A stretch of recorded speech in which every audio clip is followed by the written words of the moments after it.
It's early morning on a Saturday. You wake up, rush downstairs, grab a thermos of coffee, add a little bit of maple syrup because, well, we all know that you guys are listening to the science behind that podcast. You rush out the door and head on over to the hospital. When you get there, you check in for your first COVID shot. And while you're sitting there waiting to get your first vaccination, you ask yourself, what actually is the COVID vaccine? How does it work? Well, let's talk about that on today's episode of The Science Behind That. Welcome to The Science Behind That with Atticus Hamilton.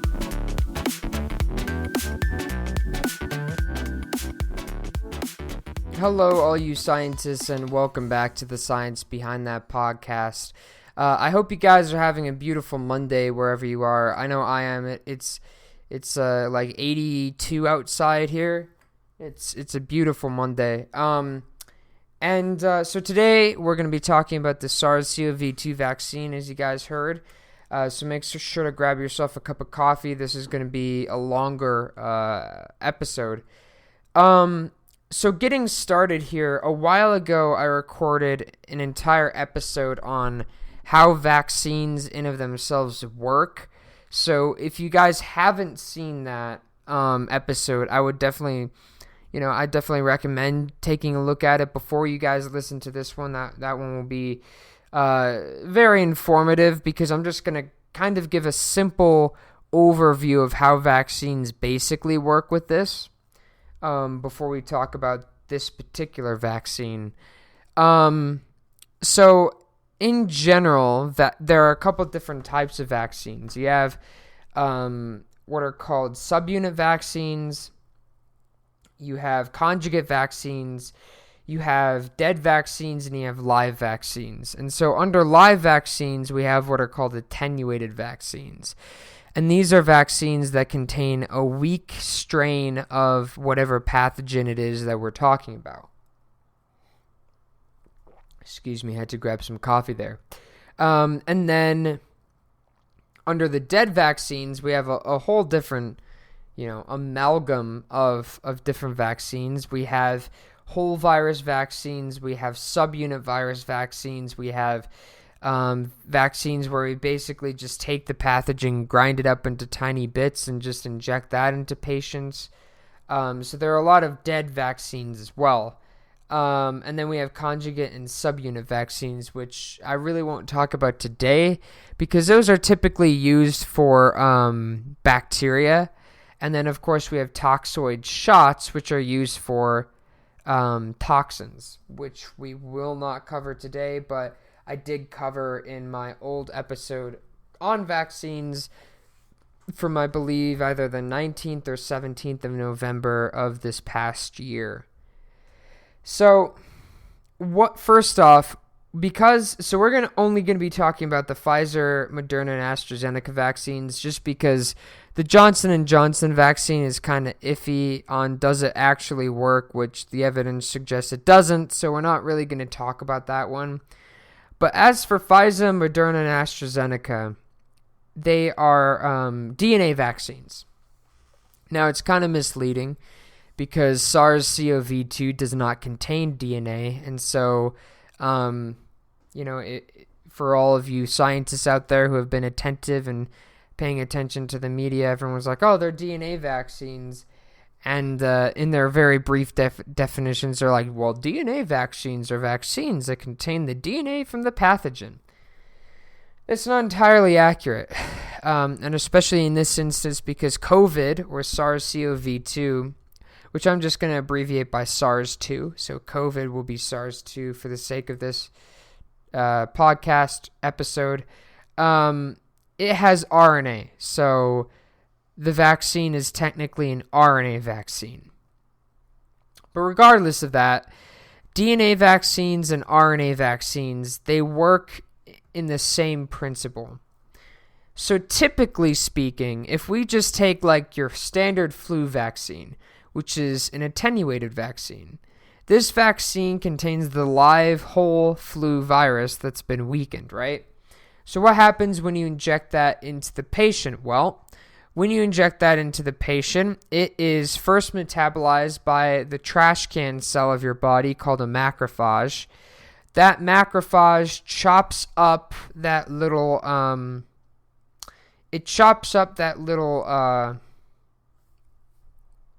virus particle, and it displays it on a protein called MHC class 2, I believe. And at the same time that this is happening, a B cell, we have these little cells called B cells in our body.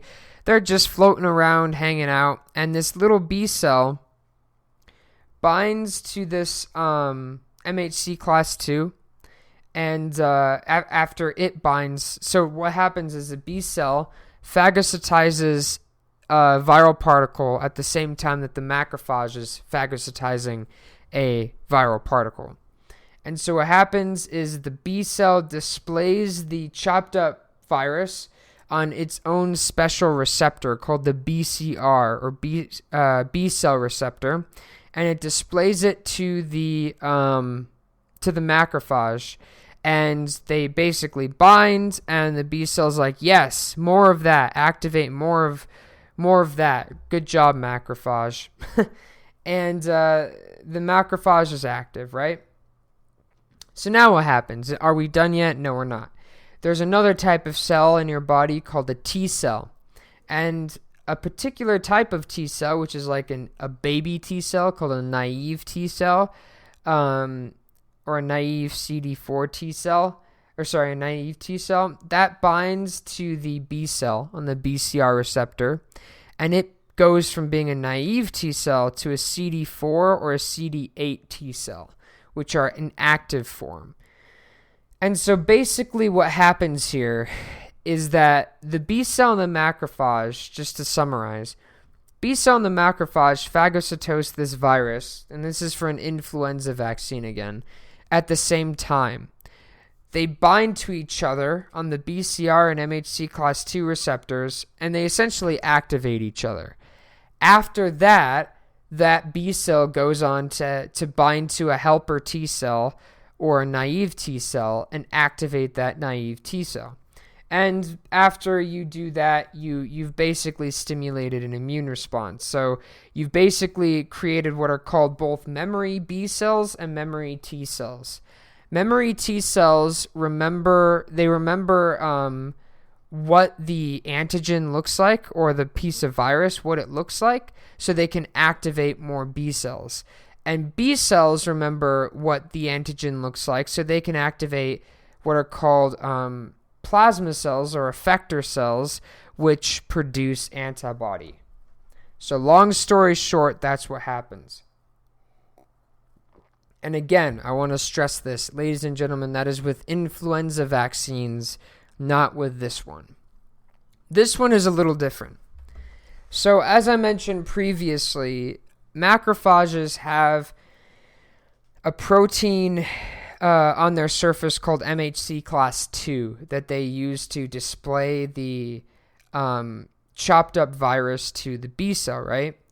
Well, they also contain another type of protein, and this is an entire class of protein. So there's not just one of these, called a toll-like receptor. And so there's not just one toll-like receptor. And so for all of you guys out there who like to know how things are spelled, it's spelled toll as in like speedway toll, Toll receptor. And fun fact, some of you may be curious, others probably aren't, which is fair because I'm not really into the history of words either. But just a fun fact about toll-like receptors. If you're wondering why they're called toll-like receptors, it's because the toll comes from some word in German, and I forget what it was, but it means cool, I think. It was a story that my immunology professor a couple years ago told me, and I kind of remembered it, but I guess I didn't remember it enough to make it a fun fact. Anyway, so there are around 11 different toll-like receptors, or TLRs, which we're going to abbreviate them as the rest of the episode. there are 11 different TLRs, and don't worry, we're not going to talk about really any of them. We're just going to briefly discuss 2 of them.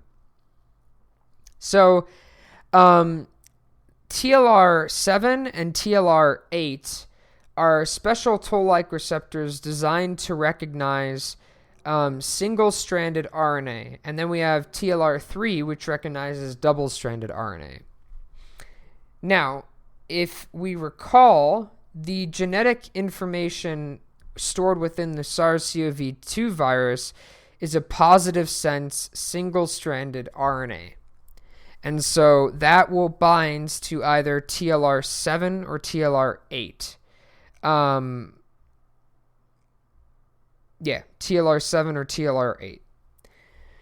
And so what happens then when this DNA binds, right? So let's say, just following the scenario that I gave in the introduction to this episode, you get up, you go to the doctor's office to get your SARS or your COVID vaccine. So you're injected with this positive sense single-stranded RNA. Then what? What happens is this RNA from SARS-2, it binds to either toll-like receptor 7 or toll-like receptor 8, or it could bind to TLR7 and TLR8. Either way, it binds to at least one of those toll-like receptors on a macrophage. And basically what happens is that activates that macrophage. So after that macrophage is activated, it basically, through a series of biochemical mechanisms, which we're not really going to talk about, because I'll tell you, guys, you could do an entire episode on just this biochemistry alone, but I promise you we're not doing that. Through a series of biochemical messengers, it basically sends out an alert, hey, I have something here. And so what will happen is a B cell will phagocytize the RNA. It will not bind it to a TLR or to a toll-like receptor. The reason is because unless I'm mistaken, it is only macrophages that have toll-like receptors. If any of you in the audience are immunologists and I got that wrong, I'm sorry. Send me an email. Let me know.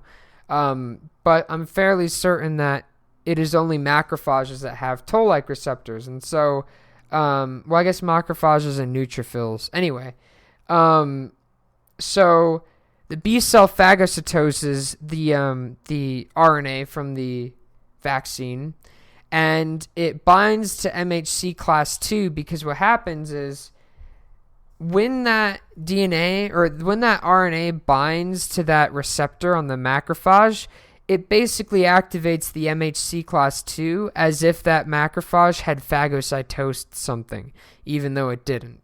And so that activates a B cell, then that activates a T cell, and then you have a memory response, yada, yada, yada. Same thing as with influenza, as we previously discussed. The big difference is the fact that it's that toll-like receptor on the macrophage that's changing everything. So the macrophage doesn't actually have to phagocytose anything. So now the inevitable question comes up. Well, Atticus, I thought SARS-2 was encapsulated. It is. So then if it's encapsulated, if you get infected with it, how is the body to recognize it? Well,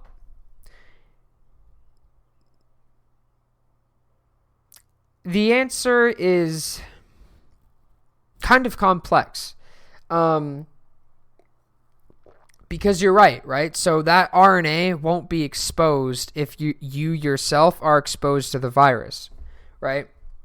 So you breathe in the virus, let's say, after you've been vaccinated, and that RNA is going to be surrounded by a big protein shell, which is the virus itself, until that virus infects a cell. So if we have created antibodies against the DNA, how are we going to recognize the virus, right?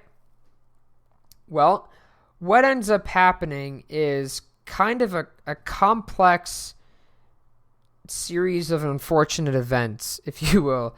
And that's why I'm not really that's why I'm not like that much in favor of DNA and RNA vaccines because they're not that effective. But anyway, what happens is you get exposed to SARS-CoV-2, right? Even though you've been vaccinated, what will happen is that virus, those first few particles that you inhaled, will still infect cells in your respiratory epithelium. But there's a difference here because normally when a cell is infected, what happens is it produces many, many different biomolecules, two of which are going to be your interferon gamma and interferon alpha, if I remember correctly. Yeah. And there's a lot more too. I just can't remember them off the top of my head.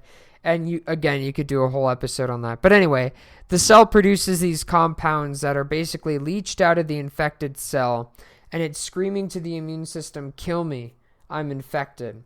And so what happens is these fun little T cells called cytotoxic T cells, also known as natural killer cells, also known as CD8 T cells, they go and bind to the cell receptors on the infected cell. And when they bind to the receptors on the infected cell, they secrete a protein into the inside of that infected cell, which basically causes it to lyse or break open. So what happens when that cell breaks open? All of that viral DNA is then released into the environment. And who knows, that cell may have even started manufacturing that virus. So what you end up having is those lysed cells from that CD8 T cell, they will release the viral RNA and some of the viral proteins into the extracellular environment. Now here's where things get funky. The RNA will be immediately recognized by the immune system. And so the immune system will launch an immune response against that RNA. But that RNA is also going to be in conjugation with proteins from the virus capsule. And so what happens? The immune system will phagocytize and those proteins, and it will stimulate what's called a thymic type 2 and a thymic type 1 independent and dependent response, which is just a fancy term for one of those antigens, the RNA, will immediately produce antibodies, and the other one will form memory, which will be that protein from the virus capsule. So what does this mean in layman's terms? This means that even if you get the COVID vaccine, if you get exposed to the virus, you still may have symptoms for like a day, right? You're not going to get sick from it per se, but you may experience symptoms. It's unlikely, but you may experience symptoms because unlike with other vaccines, there will be a delay time from infection by the virus and recognition by the immune system, because the immune system will immediately recognize the RNA, but it will need to have some time to recognize the protein. And so that RNA, it serves to basically kickstart the immune system to recognize the outer capsid protein of that virus. And that is how that vaccine works. So, do I like this vaccine? Well, look. Do I like it more than not having a vaccine? Absolutely. But is it my favorite vaccine ever? No, not at all. The Pfizer vaccine and the Moderna vaccine are rather effective, but I'm just, a word of caution to all of you young scientists out there listening to me. Don't think that because you've been vaccinated, you're invincible to the virus, because RNA vaccines are just as subject to mutation from the pathogen as any other vaccine. And in fact, there was a strain in South Africa that was resistant to the Pfizer vaccine. And that just gets down to basically what is the immune system recognizing on that RNA? Because it recognizes something, and unless it's every one of the, I think, 4,000 or 7,000 base pairs in the virus's sequence, if you change one thing, you may have a mutation in that pathogen that results in an ineffective vaccine. However, ladies and gentlemen, go out and get the vaccine. I would recommend the Pfizer vaccine. I'm not sponsored by them, but I would recommend the Pfizer vaccine because Moderna and AstraZeneca both cause blood clots, and they both cause blood clots in a disproportionately high number of women. So if you're a lady out there listening to this, I'd probably go for the Pfizer vaccine over the Moderna vaccine. And if you guys want an entire episode on why does Moderna vaccine and AstraZeneca, why do they cause blood clots, we could do that. That would be fun, although that would be a hard episode to film because I'd probably have to do some serious research to find out why, because that information isn't readily accessible. So, ladies and gentlemen, the moral of the story here is that, honestly, I think a whole virus dead vaccine would probably be better than a DNA vaccine. That way you're doing not just a thymic type 2 independent response, but you also have your dependent response as well. So I think that would probably be the best option. But for some pathogens, ladies and gentlemen, for whatever reason, we cannot use that method of vaccination. So, without further ado, ladies and gentlemen, thank you very much for listening to today's episode. I hope you guys have a wonderful Monday morning. It is beautiful here where I am, and I hope it is as beautiful wherever you guys are in the world. I will see you guys all on Friday. If you have any suggestions or comments or questions about the show, never be afraid to shoot me an email at thesciencebt@gmail.com, and I will get back to you, especially if it's a really good episode idea. So, ladies and gentlemen, thank you very much for listening. Have a great Monday, and as always, remember, stand up and question everything.